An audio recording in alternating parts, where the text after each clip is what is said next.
Good morning, Tallahassee. It's time to wake up War Chant on 97.9 ESPN Radio. Here's WarChant.com's Aslan Hajavandi and Corey Clark.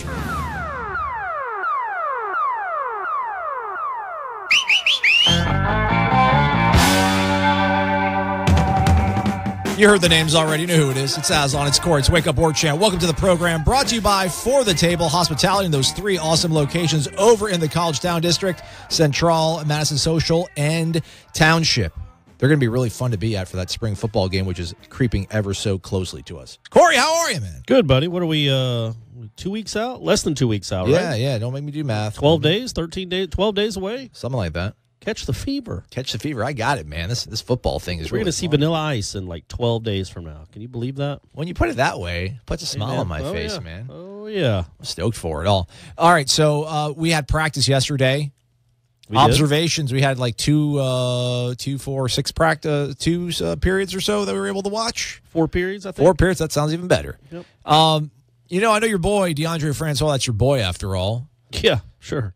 I feel like he looked a little bit more laborious on that knee than he did Saturday. There was like 1 or 2 throws I saw him kind of struggle to make. Mm-hmm. But you asked Willie about his health. What did Willie relay to you about it? He said that he's probably not ready to do any scrimmaging type stuff, but he's moving around pretty well, and he's able to get some reps. And this is it's an important spring for him, obviously, in a new offense. And I thought he would be on a bike the whole spring. So did I. Or at least on crutches in the backfield watching the other 2 quarterbacks. But he's going through a lot of the drills, and whether he's 100% healthy or not, I'm telling you, he's moves a lot better than I could have ever imagined. That's good for him. And, again, good for Florida State. Whether he's the starter or not, he's going to make James Blackman better just by pushing him and making James Blackman win the job instead of having it just there because he's the only realistic option. What about option. Bailey? Well, how come you keep diminishing Bailey Hockman, man? I don't know. Show respect. Hey, man, he might have just had a couple bad practices. I watched him a good bit, the 2 that we were allowed out there, and it seemed like one of the guys had a decided advantage over the other one. But, I could be wrong. I'm not a quarterback guru. I don't know. I thought you were. I thought that was your I ain't no guru. Your major. Mm-mm. Yeah, I mean, obviously 2 is better than 1 there, man. And when it comes to experienced guys, I mean, because, Bailey hasn't obviously been the trigger man in any sort of consequential. Did he? I mean, he's a redshirt freshman. He didn't see any action. Nope. So, yeah, I mean, Francois being out there, I think also, not that, I don't think Blackman needs that, but maybe the teammates kind of seeing that it is a legitimate competition helps things out because, man, the way Willie talks about James, like, he really seems, again, like I think you put it best the other week when you said there's definitely a sort of teacher's pet kind of vibe you get when you hear Willie talk about James Blackman. Oh, yeah, 100%. He likes that guy because, I think he's a talented player, but really what he does, as in the leadership role. And, we watched it yesterday in practice. They were doing the Oklahoma drills, which is essentially you have a blocker, a defensive guy, and a running back. Yep. And the defensive guy tries to beat his block and make a tackle. Well, there was one play, and I can't remember who the lineman was, but he blocked Brian Burns out of the little alleyway. Pretty sure it's Derek Kelly. Okay, yeah, that's right. So James Blackman came over and celebrated, jumped on top of Derek Kelly, and then talked trash to Brian Burns. Oh, I didn't got right in his face and talked trash to Brian Burns.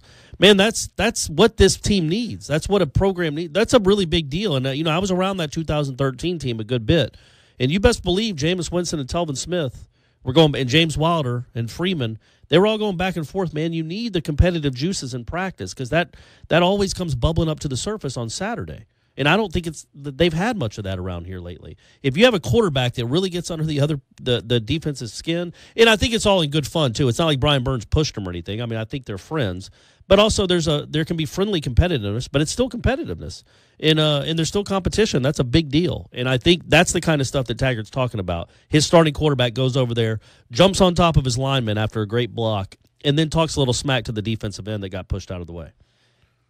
That's the way you want to see it, right? Like you said, you want to see your quarterback getting in the mix and then leading guys and sparking those drills. Yeah, the Oklahoma stuff is fun, man. I'm glad they allow us to see that. And some days it seems like they start off with it, and other days they don't, which I think is probably a good thing, right? Yeah. Especially on a Monday, right? It's like, give them some caffeine, let them go out there and hit each other to start the day off with. Nasir Upshur, man, that's like he's on the payroll for me. Like I'm like his fan well, club he had vice president. He was really good in Oklahoma drills. The two of them that I remember getting on film, and you can see them on warchant.com. You can go on YouTube and check out Warchant TV. You can see video of it. Yeah, man, Pops, the guy they call him Pops, was putting people on their back, man. Why do they call him Pops? Because he pops the pads? I don't know. I thought maybe because he looked old, but he does. I mean, he looks like a normal 20-year-old the guy kid. that committed. I think he painted The graffiti on the wall in Philadelphia. Oh, dude, thanks so much for saying that. Some house cleaning. I can't. How come I never can say that? House cleaning. I need to do. It's housekeeping and house cleaning. House cleaning. I know, right? It. Hybrid. So last week I was telling the story to Ira about how Saban put on blast Jarris Parks. It was a kid from Sebastian River, which I think is like Atlantic coast of Florida. Oh, okay. 5-star kid. He was committed to Florida State at one juncture. Looks like Tarzan. I mean, I don't know if he plays like Jane, but the guy just looks the stinking part. Well, I was talking about how he actually. So Saban was saying that he wasn't at practice, Jarris Parks, because an academic issue, and he's like, we have an academic standard here that you need to meet, and if you don't meet it, you're not going to play. So I went all in on the kid because I got him conflated and confused with Vandarius Cowan. Actually, I just screwed it all up. Vandarius Cowan was a guy that wasn't at practice. Oh, so you're screwing it all up again. I screwed it all up again. Yeah, but right. Somebody corrected me on Right. War Chant. It was Jarris Parks. Jarris Parks committed to Alabama by going to Paris, France, and committed out front of the Eiffel Tower. Oh. And he decided to commit so late in the game that they didn't have a scholarship for him. So he had the gray shirt. So I was like, oh, this guy goes to Paris and commits and had the gray shirt. Now he's not even doing good in school. He's not making grades. I think he's doing okay. Vandarius Cowan is a different person. Did he? What monument did he commit in front of? The Leaning Tower of Pisa? No, I don't think he did anything Grand crazy. Canyon? But yeah, Nasir Upshur is from North Philly, and he did the whole graffiti wall thing. And I'm not sure how I feel about that. I like it better than the hats. Who pays for that stuff? The hats are ridiculous. There was the kid that was considering Florida State that signed with USC that did the whole helicopter. He did like a whole music video. He'd rented out a helicopter, got all these cityscape pictures of L.A. and him on top of the Hollywood sign, committing to USC. And I'm like, man, all right, that's cool, I guess. But, man, yeah, it's a lot of elaborate commitment, and you better be good because the teammates are going to make fun of you for the next 3 or 4 years if you're terrible and you did a music video to commit. Ole Miss had a guy who skydove. He skydived, and then when he landed, he ripped his shirt open. He's like, I'm going to Ole Miss. Oh, He left, though, because of the whole sanctions that are coming. Oh, well, what are you going to do?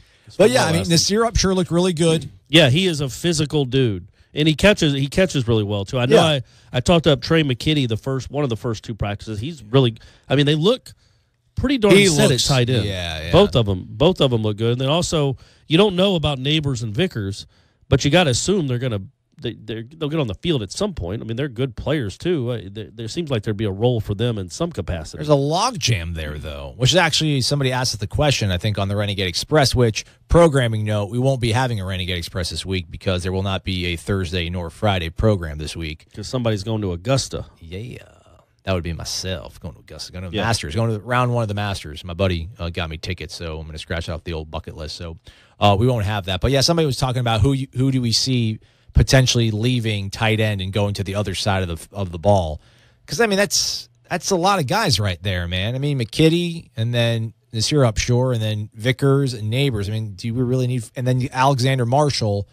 So that's like 5 guys you have on scholarship at tight end. Yeah, and I don't know how involved tight ends are in this offense. I think those 2 guys, the guy Upshur and McKitty are the 2 main guys. But yeah, I don't know. Maybe they do switch. Maybe they do. Neighbors. I think Neighbors might have played defense he did. But in high school. When are they going to do it though? I mean, you figure they do it in spring if they're going to do it at any point. I mean, you give them the first week and a half, you get them a scrimmage, and then you kind of tell them, hey, listen, man, after because this coming Saturday they'll have a full scrimmage, right? I guess maybe after that, then you say, listen, maybe you should try defense for the last week and a half, and then summer we'll see what happens. Or maybe they're going to run a lot of 4 tight end sets. Wishbone, man. It'll be kind of cool. Yeah, right? just you don't need to throw the ball. Throwing the ball is good, man. Well, as long as you're throwing it to a tight end. They're not going to, though, man. They're going to run the ball a bunch. A lot. I mean, we have this whole misconception about what they're going to do offensively, and why not run when you have all that talent at the running back position? I still think they'll average more passes next season than they did last season. Yeah. Just because they average a heck of a lot more plays. That's how it works. All right, we're on the average of having to stop and get a commercial break right now. That made no sense. My segues are horrible, but Corey's here to salvage the day. We'll be right back after this. It is Wake Up War Chant here on ESPN 97.9 Tallahassee. The excitement of the Willie Taggart era at Florida State is in full force. That's why now's the perfect time to sign up at warchant.com. Warchant.com will have wall-to-wall coverage of spring football practice, including the latest on position battles, coach and player interviews, video features, and in-depth analysis. Warchant.com's three-team writers, Gene Williams, Irish O'Fell, and Corey Clark, have 50 years of experience covering the Seminoles. And Warchant.com is the only FSU media outlet with a dedicated, full-time recruiting analyst in Tallahassee with the latest on the 2019 class. For your 30-day free trial subscription, head to Warchant.com and use promo code WARCHANT30. You never met it like me. What's up, world? I'm Aslan. He's Corey Clark. We both work for warchant.com. This is Wake Up War Chant right here on ESPN 97.9 Tallahassee. Tallahassee Sports Monster. The show brought to you by For the Table Hospitality, and there are 3 great locations over in the Collegetown District, Central, Madison Social, and Township. Go ahead, check them out. Eat food, drink drinks. You'll enjoy yourself. All right, Corey, let me be a Debbie Downer. We've had too much good vibes for the first segment of the show. I also feel like that's kind of your role on the show. Yeah. Aslan Downer. Yeah. This defensive line, there's a lot of hoping and praying, I feel like, on the defensive line right now. We're hoping that Burns is going to take a step. Hoping, Marvin Wilson's going to take a step. I guess, DeMarcus Christmas, we know what we're going to get from him. He's good. Josh Kando, frankly, we don't know. He's been with the injured folks the whole time. Kando. They can't play that when he gets a sack. They got to have to play that when he gets a sack in the. And listen, Marvin Wilson, I guess, is wasn't even at practice yesterday either. There's a hubbub about that he might have got a little dinged up during the scrimmage on Saturday. So, okay. As good as that defensive line can be, if it lives up to the expectations, I just don't know. Again, I always pivot back to 13. I gave up on the team after 12. I'm like, this is what they're going to be. They're never going to be able to win the big game, and then they go and then put together one of the best seasons in all of collegiate football history. It's that we're at the point right now where there's, golly, who's the proven commodity anywhere on this team outside of Cam Akers? Really, when you think about it. Yeah, there's there aren't many. Francois, Blackman, the quarterbacks. There aren't a ton. I think Taylor is proven at corner. And but yeah, all the other ones I think have a lot of talent, and some have proven a bit. Like Nasruddin, I thought was really good last year for a freshman, but we don't know if he's going to be a star. We think he could be, but we don't know. I think Christmas and Akers. I think Brian Burns is close. He started for last year, and he had a couple really nice games. He wasn't consistent. Logan Tyler, we kind of know what he is. Aguayo. Even they don't have jobs, according to old Willie Taggart. They haven't sewn anything up either. They're all fighting for jobs. As Willie said, I think it was on Saturday or Friday, he's like, we don't know these guys. We just got here. They haven't won any jobs for us. And he was talking about the kickers, but that could be related to the whole team.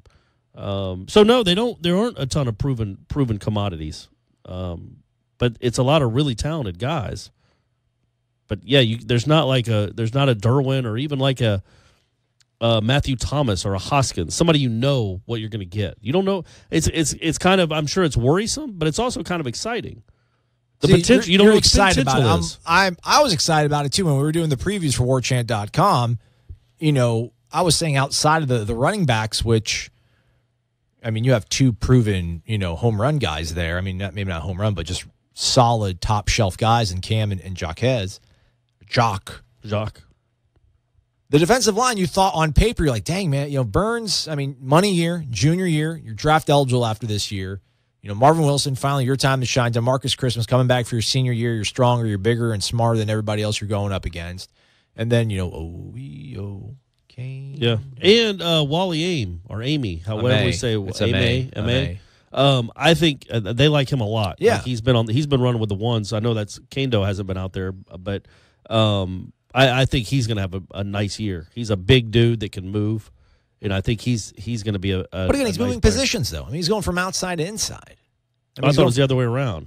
Going Or I'm sorry, inside. Yeah, well, sure, but he has played a lot. He does have experience. He's not been a star, but he has played a lot, and I think he can be a good player. I think, you look at that defense, I think they all can be good players. But you're right, we don't know. We don't know. And I forgot who, but, you said Derek Kelly, right? Like, Derek Kelly, ate Brian Burns' breakfast, man. Well, that's going to happen when you're in a competitive field, man. That happens. Sometimes you lose. That's the beauty of sports. Lost bad, though. Derwin gave up. I'm sure Derwin lost that a few times in his life. That just happens. But also, Brian Burns got pushed out of the way. Brian Burns isn't the biggest guy in the world. You would hope Derek Kelly could push him out of the way in a space like that. Brian Burns can run around him, but he didn't have the opportunity to in a 2.5 yard space. Yeah, can't really use your quickness that much. You just have to kind of rip him off you, and he couldn't do that. But I see what you're saying. There's not a ton of experience depth at the defensive line. I think there's a chance that it can be good, but it's not proven. And, if Marvin Wilson isn't as good as they think, if DeMarcus Christmas gets banged up, DeMarcus Christmas is the only one that you know for sure is a good college football player. Let's put it that way. DeMarcus Christmas is the only one on the defensive line that we know for sure is a good college football player. Well, Burns, you can say Burns he hasn't been good, though. He's had great moments. But I wouldn't say he was good last year. Would you? He was okay. What do you think? I don't special? think good. I would say Certainly wasn't is a solid. Maybe solid better than good. I would put DeMarcus Christmas. Obviously, I'd put him at a cut above Brian Burns. I don't think Brian Burns is a bum, but just you know what you're going to get with him. He's going to flash like he did his freshman year against Syracuse, block punts, get sacks, and then he goes missing and he gets swallowed up the next day. Yeah. But people grow up, people get better. DeMarcus Walker, between his sophomore and junior years, became an All-American somehow, some way. Between his junior and senior year. Well, both. But he didn't do anything as a sophomore. He barely got on the field in 2014. In 2015, he was one of their best players. Right. And then 2016, he was one of the best players in the country. So people can make those strides and make those steps. Brian Burns certainly can, but he needs to because they're counting on him. Yeah, that's the one thing that used to hang above the practice fields was, you either get better or you get worse. You never stay the same. And I think so often, we just assume guys are going to get better. And I guess maybe when it comes to college football, that usually tends to be the rule and not the exception. Like, guys do get better year over year. But, in the NFL, you see guys that just, for whatever reason, just slumped after, a good season. And there's not that. But we always figure, you're a year older, you're obviously going to be a year better. Yeah, there's the progression, and it's not. There aren't many guys that dominate as freshmen in college football. It just doesn't happen. But juniors do.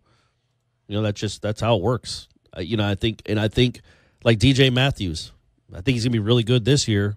He's gonna be even better as a junior.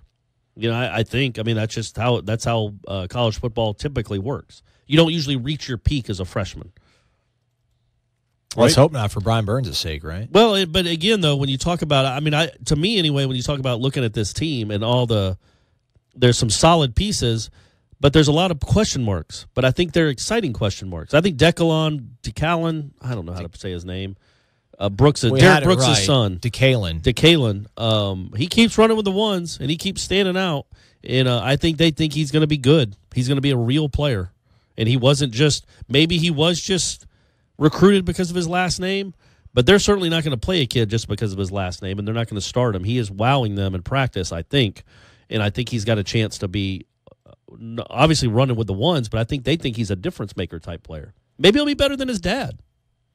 Maybe. Probably not. He actually got some praise, though, from Leonard Warner. We spoke to Leonard Warner, and he actually, shown some praise on him, as well as, I think, D-Jack. So or actually, Willie, right? Yeah, Willie actually gave praise to D-Jack, so that was cool.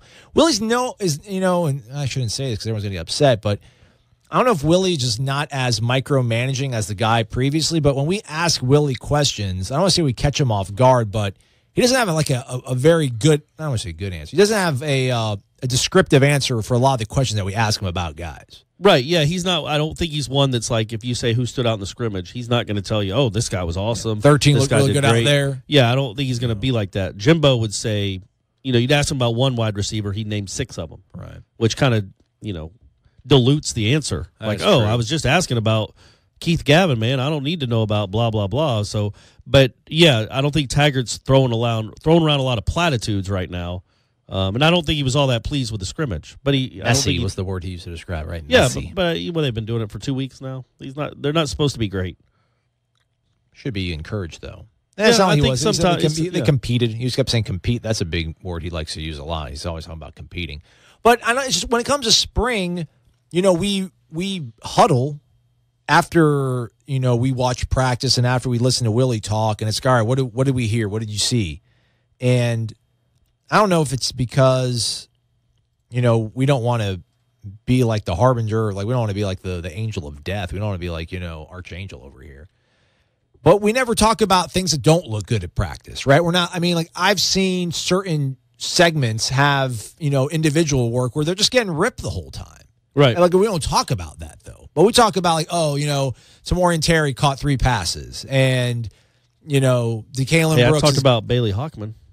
He hadn't impressed me. Yeah. He didn't. I shouldn't say he hadn't. There was nothing for him to impress me with this last But practice. I was watching the D tackles working with Odell, and they're under like that blanket or whatever, the nylon sheet. It's like it's 4 poles with a sheet over it, and it's about making you stay low the whole time. It almost looks like a trampoline. Very good app description. Thank you, Corey. You're welcome, and you're welcome, listeners.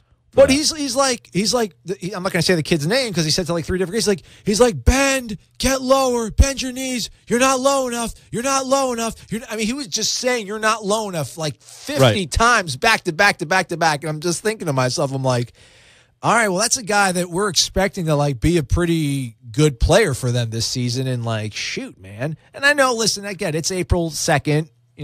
That day we're watching practice. I'm not trying to paint some sort of broad picture of what this team's going to look like in September against Virginia Tech, but just one of those things where I also think, I don't know how much time we have, but I think when we're allowed to watch certain portions of practice and maybe hoping that we get to watch more and more practice, well, if somebody's terrible, just because they're terrible in April, like you just said, the kid that can't get low, well, he might end up being an All-American. We don't know.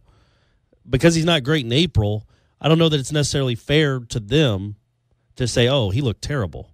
Well, he's not supposed to look great in April, and he's being coached. So, like, people get better as they get coached and as they practice more. So, if we said, I'm sure there's, Telvin Smith when he was a freshman, I'm sure he got abused. Yeah. Number one, not just from the players, but the coaches, because he didn't know what to do. He couldn't do anything right, and he was always getting in, not trouble off the field, but just always in their doghouse because he wasn't thinking, he wasn't doing the right thing on the field. And if we just saw some of those practices, we're like, this kid's going to have to transfer. There's no way he's ever going to make an impact. And then he ends up being, the captain of a national championship team. Funny how that all works out, right? Yeah. Maybe I'll stop. So it's more just like we're looking for flashes of potential to get people excited to buy our product and to.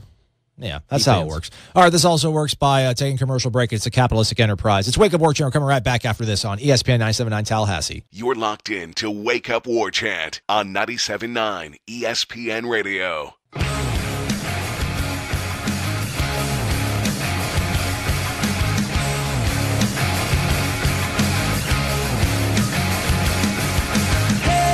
What's up, everybody? I'm Aslan. He is Corey S. Clark. I'm going to call you that. Actually, I shouldn't call you that. I haven't got your permission on that. You're just Corey Clark. That's how everyone knows you about. You can throw an S in there. I don't care. I shouldn't rebrand you, remarket you. No, that's fine. You are, man. Show is brought to you by For the Table Hospitality. 3 awesome locations over in College Town, Central, Madison Social Township. Go ahead, check them out. Yeah, basically, my whole rambling, I'm just, there's never been a season that you go into spring and you're like, it's just going to be a rough season, everybody. Buckle up. Never. Even when Jeff was here. Bowden. Right. Not Jeff Cameron. Not Jeff Cameron. 6 p.m. every single day, ESPN 97.9 Tallahassee. Never. It's like, it's going to be all right. This guy's coming back. His 3rd year in the program is going to be all right. Then you're 7-6. Yeah. So that's kind of the point I was getting. Not that I'm equating anything with what's going on right now with Willie Taggart to the Jeff Bowden vanilla rainbow offense era, but it's funny how it all works. I guess it's just hope springs eternal in spring, right? Well, but also you're dealing with one of the 3 or 4 best programs in the country. So in the best program in the country for the last 4 decades. So it springs eternal, but it's been the truth. You're going to have a winning season. Odds are you're going to win 9 or 10 games because that's what Florida State's done for the last, 30 years, 40 years. That's all right for this year, though, if you win 9 games. But you can't hang your hat on winning 9 games. No, I'm saying you're going to, but what I'm saying is that when you're at this point of the season and going into a season, there's always hope and there's always optimism because it's Florida State. Just like Kentucky basketball or North Carolina basketball. I mean, they're always expecting to compete for championships. even those like 2007 teams, they always thought going in, and like you said, 2006, they always thought, okay, yeah, Drew Weatherford's back. Booker, Leon Washington, we got some players, and I man. did. And I did. Every year, I've always expect Florida State to compete for a national championship. 2005, 6, 7, 8. Yeah, I did. I legitimately did every year. Yeah, you always thought this is going to be the year. Yeah, they'll turn the corner. Why not?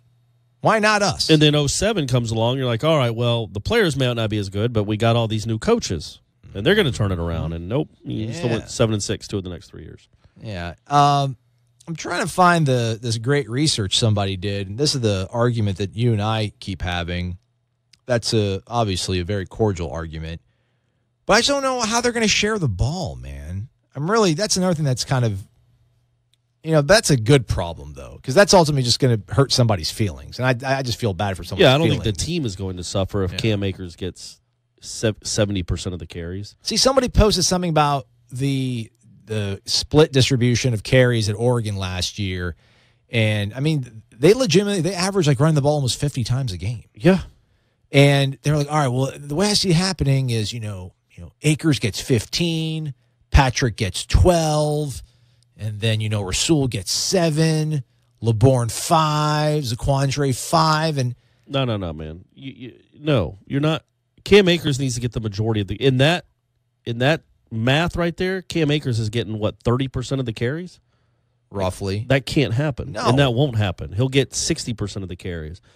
Jock Patrick will probably get the other maybe 20, 25%. Those other dudes need to make an impression when they're in the game. But, man, their feelings aren't important. I think Patrick is a really good college football player and will be an impact player for this team. Those other guys got to prove it. And Cam Akers, as long as he's healthy, is going to get the majority of the carries because Cam Akers is one of the best players in the country.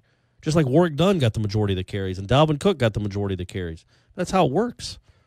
I want to see him touch the ball 30 times a game. But man. I don't, because I don't want him to get 400 touches as a sophomore. I mean, that would be I don't know. I just, for his future earnings and well-being, maybe he doesn't need to get the ball 30 times a game. But he does need to get it 22. And Patrick can get it 15, and all those other guys can fight for the scraps. But those two guys need to be touching the ball 35 times a game between them. Right?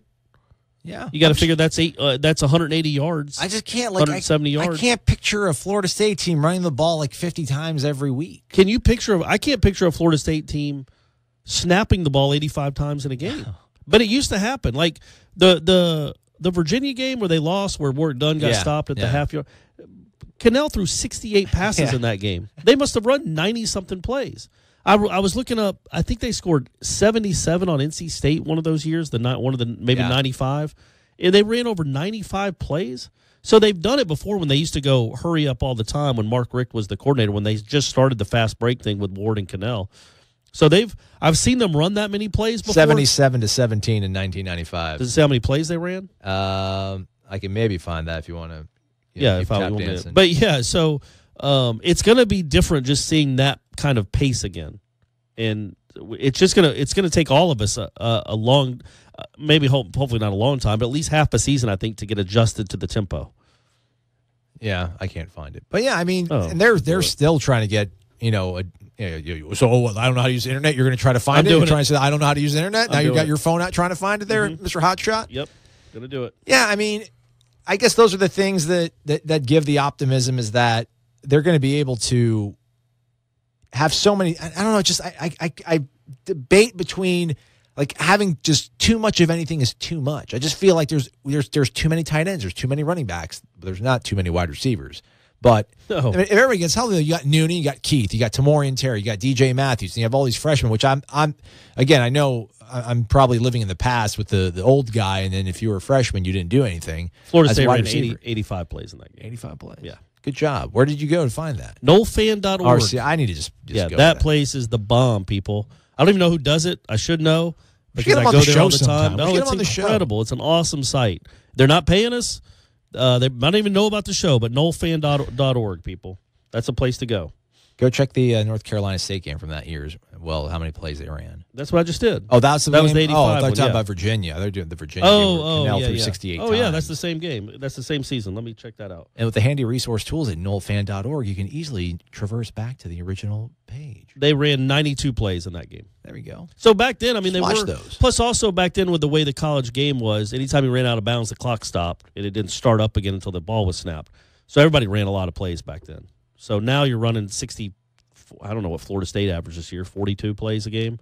Seemed like 26. It's hard to keep track. But yeah, they'd have 4 drives and a half. But I think it's going to take an adjustment to get used to this kind of football. But yeah, I mean, they're going to run the ball. He wants to run the ball over 50 times a game, and he's got really good running backs, so he should. Well, okay, so the belief is that I mean, what are you worried about? That one of them's going to transfer, get their feelings hurt? No, Like, who cares? I'm over that now. I mean, that's just what it's going to be like. I mean, it's not Willie's fault. Willie didn't decide to go out and throw 6 scholarships at guys when he's got Cam Akers. And, in 1995 or 96, I'm sure D. Feaster was like, hey, can I not get a carry?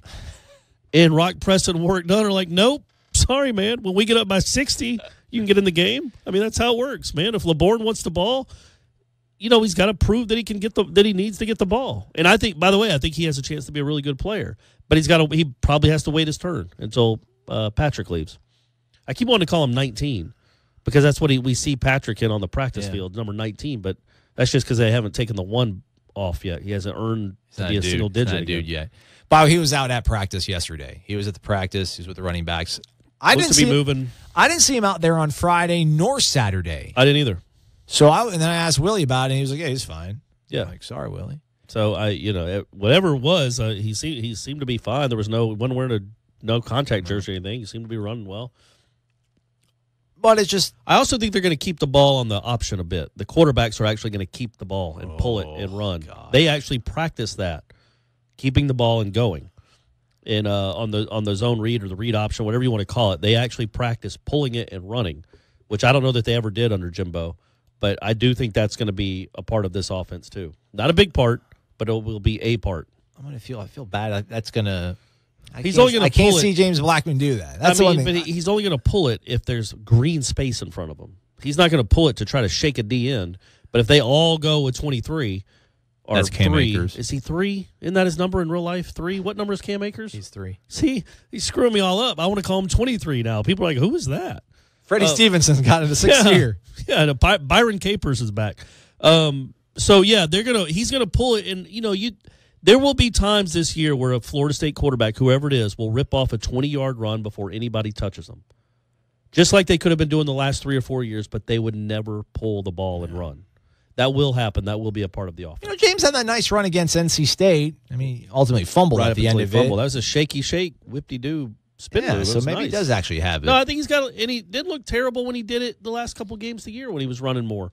He didn't look terrible. So yeah, I mean, full disclosure, I like Blackman for some reason. I just do. I feel really bad about the position he was put in last year, and there's so many fans that are staunchly in DeAndre Francois' corner and just think that there's no way this team can possibly be successful with what they're expecting Willie to run if it's not DeAndre Francois being the trigger man because of the way that James Blackman played. And people say there's 2 games that were on his shoulders that he lost. I don't know. I guess maybe they're talking about NC State and Louisville because he fumbled in those games. But I'm just like, man, at no point, and I guess, at some point you have to be like, well, I'm in the game. I'm here. I have to win. I can't have any excuses. But, I mean, who expected that kid to do anything last year? Yeah, he wasn't supposed to play at all. And to be thrust into that position, I just thought, all things considered, man, the kid did pretty darn well. And especially when he was just getting dog cussed on national television every other snap. Yeah. And then you just saw when he would get excited, it wasn't about him. Like when they would actually get a touchdown, he would get happy. It felt like he was cheering for his whole team. It was the relief was off of his shoulders because he did his job to get his team successful. It wasn't like, some of it was like, all right, he's not going to be able to yell at me this time. Now I go to the sideline. I think he's got a little bit of that competitive juice factor that you can't really teach. And, you look at the end of the Miami game, he essentially, that should have been the game-winning drive. Should have been the game-winning drive. He had the game-winning drive against Wake, or the throw anyway. He had the game-winning drive against Duke. I mean, I know these aren't people aren't doing But cartwheels. a true in freshman, who's but those were considerably tough undersized. spots, and those were tough games for them. And he actually stepped up and made plays. And then, the Florida game I thought was his best game by far. He got a lot of drops. His receivers and tight ends didn't help him out at all. But he seemed to really enjoy that moment too, which is a good sign, man. He didn't shrink in that. Florida's still Florida. I mean, they got defensive players, and they weren't any good, but neither was Florida State. And he still went in there and played well and didn't shrink in the moment. And then obviously played much better the last 2 games against subpar competition with a different coaching staff. So I think he's going to take to this really well. I think he's a kid that plays on excitement and energy and enthusiasm, and that keeps him going, and that makes him play better. And he's going to get a lot of that on the sidelines this year that he wasn't getting last year. Oh, speaking of the new old coaching staff that he had to deal with for the last 2 weeks or 3 weeks or 3 games of last season, one of those guys already in some hot water. We'll talk about that next as we wrap up the program on this Wednesday edition of Wake Up War Chant. He's Corey Maslon. We're coming right back after this. You're locked in to Wake Up War Chant on 97.9 ESPN Radio.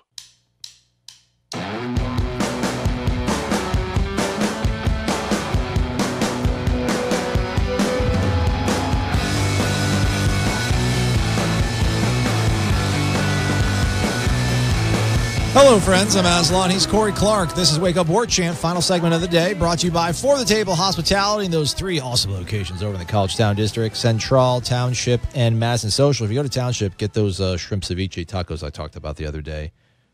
But you might need to get 2 orders. They're very small, like a shareable, like an app. Yeah, it's like 3 of them. Oh, okay. So I was there with a little birdie, so she had one that had 2. Okay. But I could have had all 3 of them. I was kind of hungry. Right, I feel you. But it was good. What's the appetite? It's good, though. I'd rather, I'm never like having a huge plate of food. And like I eat a bunch of small meals throughout the day. I'm like eating every 2 hours. And if I don't, I get hangry. So like I can appreciate that. All right. Well, that's good. Something people obviously can't appreciate in the eastern part of the volunteer state is some discipline, some good old-fashioned discipline. Right, sure. Yeah, this happened when we were at practice yesterday morning, and I read it out loud to Ira, and he's like, no way. Apparently, Randy Sanders, who's now the head football coach at East Tennessee State. Etsu, at least as of this recording, was still the head football coach at East Tennessee State, was suspended administrative leave with pay due to an investigation of a potential violation of university policy. Apparently, a freshman defensive back from Gainesville, Georgia, Tyree Robinson, was asked to take a knee during a drill and did not, and Sanders later hit him in the helmet, smacked him in the helmet. Yeah, the way the headline reads is he struck a player, which I guess technically he did. Yeah. But he hit the kid in the helmet. I don't know how hard. I didn't see it. It might have been violent. You never know. But, man, we've been to 1,000 football practices, and you see people get hit in helmets all the time. And it could have been, for all we know, could have been a furled piece of paper, and he hit him in the helmet with it. Not like a open fist or like a closed-fisted hand or an open hand. He could have had like a play sheet and like smacked him on. They're like, "What are you doing? I told you to get on a knee." I mean, you would think Total it'd have to be conjecture, more than obviously, that. But yeah. also, I mean, they film all these practices. They had to see some sort of video, you would think, and think, okay, well, that overstepped some line that we have. That was a little too aggressive. But again, when you say you struck a player, it's not Bobby Knight choking someone. It's not, all these other things you see. Woody Hayes. Remember the choking Melissa McCarthy skit on Saturday Night Live where I can't remember who the women's basketball coach was that just terrorized her team or would throw balls at their faces. No, it was a college basketball coach. I remember Mike it was like Wright, Rice from Rutgers? Yeah, sure. Okay, yeah, it was Rutgers, right? He did that. So the Melissa McCarthy played a coach that did similar things. Yeah. It was really funny. It wasn't that. You wouldn't think. But again, they had to have seen the video, and to put him on paid leave for the rest of the spring, his first spring, that's not a great sign. Is it? Is he for the rest of the spring? I thought so. I thought they said they'd go the rest of the spring without a head coach or an OC because the OC just left to take another job. Huh. So yes, as the head coach of the ETSU football team has been placed on paid administrative leave pending the investigation of potential violation of university policy. I don't see a timeline on this, but in any event, not great. Not the way you want to start things, man. But the thing is that allegedly happened on Friday, and he still coached and met with the media on Saturday after a scrimmage. So, I mean, I don't know. You figured if maybe they caught wind of it late, so that's why he was still coaching in the scrimmage. Man, what I would assume happened was the kid went and complained to someone. Yeah. And again, I know there's a lot of old timers, and I guess I consider myself an old timer that kind of roll your eyes at something like this just because it's a football practice, and we saw Rick Trickett for the last 10 years. And what he did, and he hit plenty of guys in helmets all the time, hit them in the back, their shoulder pads, their butt pad, whatever.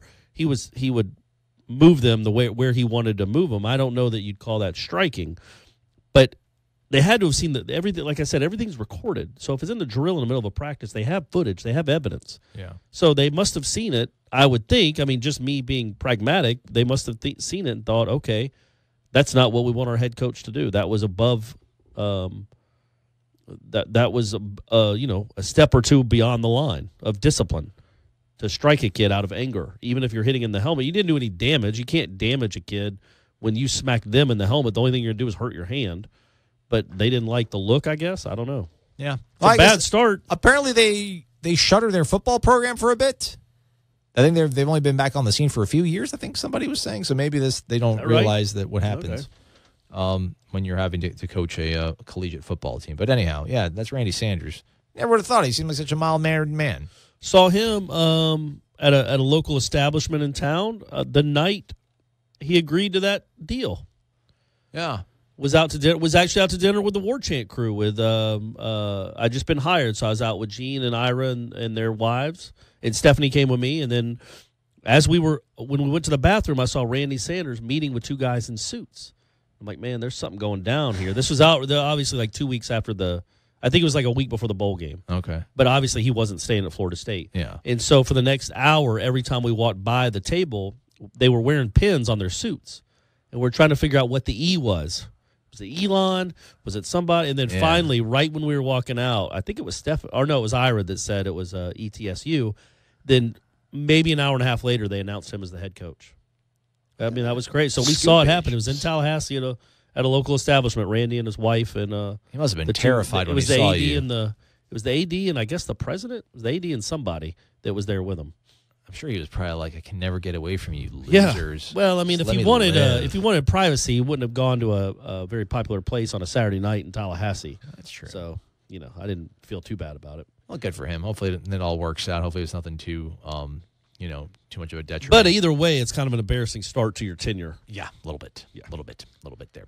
All right, so we're taping this, obviously. I feel like I saw quarterbacks here in Tallahassee get ripped around by their face mask a good bit over the last decade. I don't know I don't think anybody was ever suspended for that. No.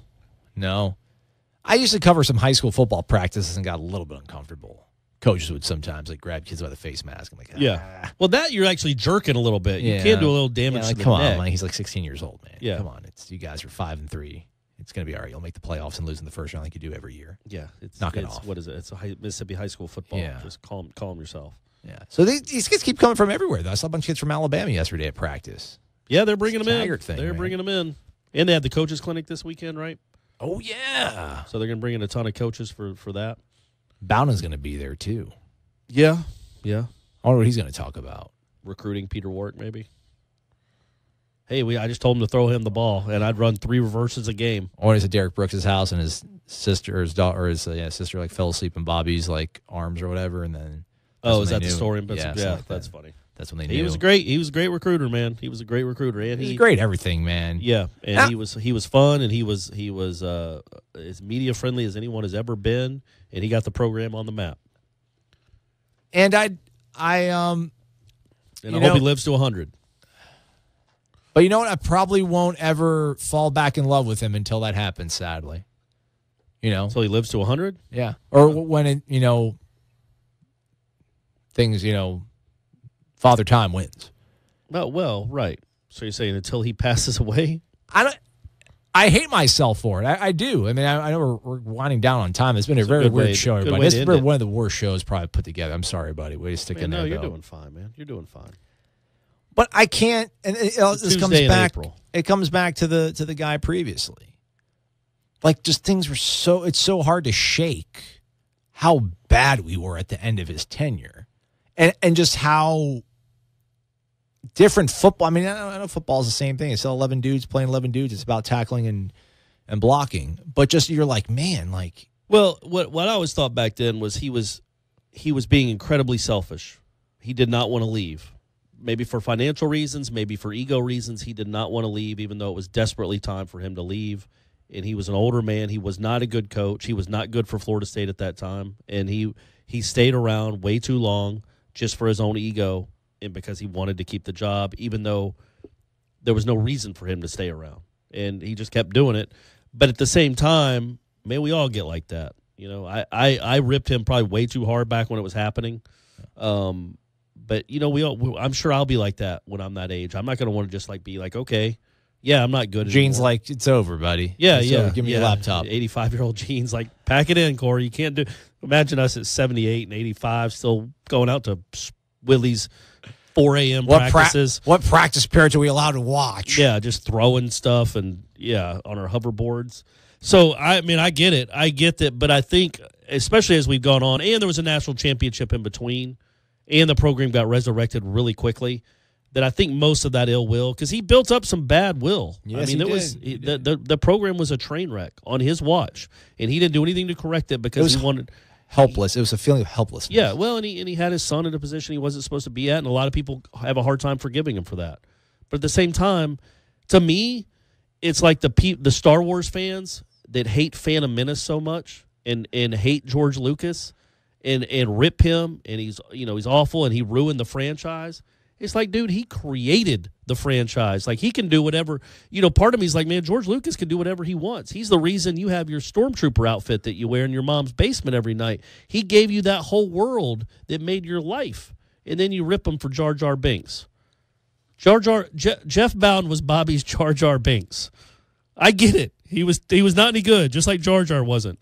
But the Star Wars franchise was created by George Lucas, and he deserves your respect. If these microphones weren't fastened to poles, Corey would have just dropped the mic and we'd end the program. We'll come back for one more show this week, and then we'll have Thursday and Friday off. Thanks for being here, folks. We'll do it again tomorrow, much better. He's Corey. I'm Aslan's Wake Up War Chant. Have a great one. We'll catch up with you tomorrow. These recruiting updates are nothing but fluff. Are you wasting your time again on free blogs and social media to get the scoop on FSU recruiting? Yeah, it's all bait and switch. Get me excited with a headline, but get nothing in return. You're on warchant.com. What's really going on with FSU recruiting? Could be another top 5 class, but for the real scoop, you'll need to get your own War Chant subscription. What's it cost? Free. There's a 30-day trial offer. Just sign up and you'll get full access through signing day. And nobody has more accurate and timely information on recruiting than warchant.com. You know I like free. Sign me up. Warchant.com, your ultimate Seminole source.